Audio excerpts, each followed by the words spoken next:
उत्तराखंड, पहाड़ों की ज़मीन, मंदिरों की धरती और रात में खामोशी का समुंदर। यहाँ के लोग एक अजीब चीज़ का जिक्र करते हैं जिसका नाम है छलावा। एक ऐसी चीज़ जो इंसान के साथ चलती तो है पर कभी दिखाई नहीं देती, और अगर आपने उसकी आवाज़ सुन ली या उसकी सांस अपने आसपास महसूस करी, समझ जाओ आप अकेले नहीं हो। ये कहानी है उत्तराखंड के पौड़ी गढ़वाल की, एक छोटे से गांव की।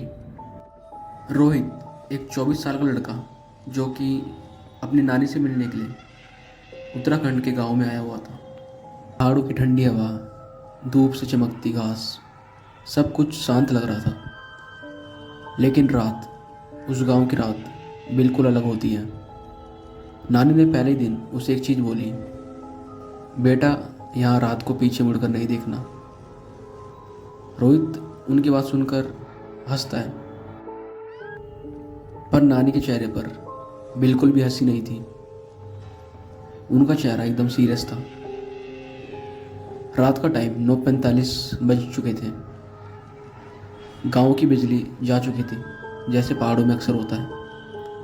रोहित पानी लेने के लिए बाहर गया था। जैसे ही वो वापस आने लगा, उसने अपने पीछे कदमों की आवाज़ महसूस करी, जैसे उसके पीछे कोई चल रहा है। उसके साथ साथ टक टक टक टक करके आवाज़ आ रही थी। रोहित पहले तो रुक गया, तो जो उसके पीछे आवाज़ आ रही थी वो भी एकदम शांत हो गई। जैसे वो चलता है, आवाज़ फिर से चालू। पर रात के अंधेरे में उसके पीछे कोई नहीं था। अगले दिन रोहित ने ये बात एक बुजुर्ग से कही जो कि उनके गांव के होते हैं। उन बुजुर्ग ने रोहित के सीधे आंखों में देखकर बोला, वो छला हुआ था। पहाड़ में ऐसी चीज़ें अक्सर होती रहती है, ये यहाँ पे आम मानी जाती है, पर वो बस साथ चलती है, घर तक नहीं आनी चाहिए। और गलती से भी पीछे मुड़कर कभी मत देखना, अगर ऐसा फिर से हो तो। उस रात रोहित देर तक बाहर बैठा हुआ था। हवा काफ़ी तेज चल रही थी, जैसा अक्सर पहाड़ों में होता है। पहाड़ों के मंदिरों की घंटी हल्की सी आवाज़ कर रही थी, और फिर वो आवाज़ फिर से आई, टक टक टक टक करके। रोहित समझ गया था, ये फिर से कल वाला छलावा है। कुछ भी हो जाए मैं पीछे मुड़कर नहीं देखूंगा। लेकिन उसने सांस महसूस की अपने कान के बिल्कुल करीब। कोई उसके बिल्कुल पीछे खड़ा था। पर रोहित ने ये महसूस कर कर अपनी आंखें बंद कर ली और धीरे से बोला, मुझे जाने दो, मैंने तुम्हारा क्या बिगाड़ा है। कदमों की आवाज़ धीरे धीरे दूर होने लगी उससे। सुबह रोहित ने नानी को ये सब बात बताई जो कि उसके साथ पिछले 2 दिनों से हो रही थी।